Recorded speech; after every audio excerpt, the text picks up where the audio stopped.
Probably you wonder what a corduroy road is. Well, it would be a swampy place that had to be filled in with brush and then logs laid across. And our skittish Dudley used to pick his way across that corduroy log. That was in the back pasture, and it was a shortcut to Savoy. So I would open the gate and let Dad through, then close the gate and walk back home to see what there was to see, like a deer, and there'd be all kinds of wildflowers.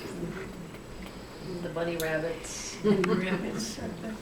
Let me tell you something else about Kathryn. When I get notes from Kathryn, if I showed it to anybody else, they'd say, oh, it's like a 20-year-old sent this or something. Her handwriting, I couldn't write well even when I was writing, but now with my MS, I can't. And when her penmanship is like something from, I don't know. Method. Do you use some sort of a guide? Or you do that freehand?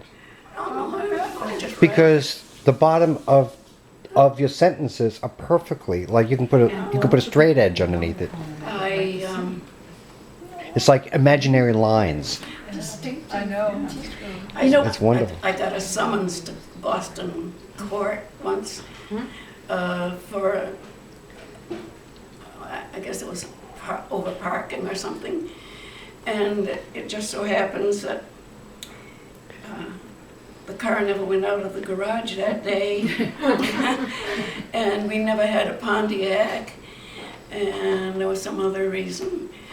But I took it to an auto dealer who had a connection with the registry, and it worked out that whoever wrote it down wrote a J for a 5, had it switched around. Oh, that was another thing. We never had a J in our number plate. And last thing the man told me after he helped me out, he said, teach those kids to write. Unless you're really a fugitive from justice and we're just, around a convict here. It was I'm writing isn't like that. I've taught so many. But I know. Then the Johnson method, and then we even had from UM, we were schooled to work for a year, 3 years in fact, on initial training alphabet, where you had symbols and you made the transition in the 2nd grade. And there was quite a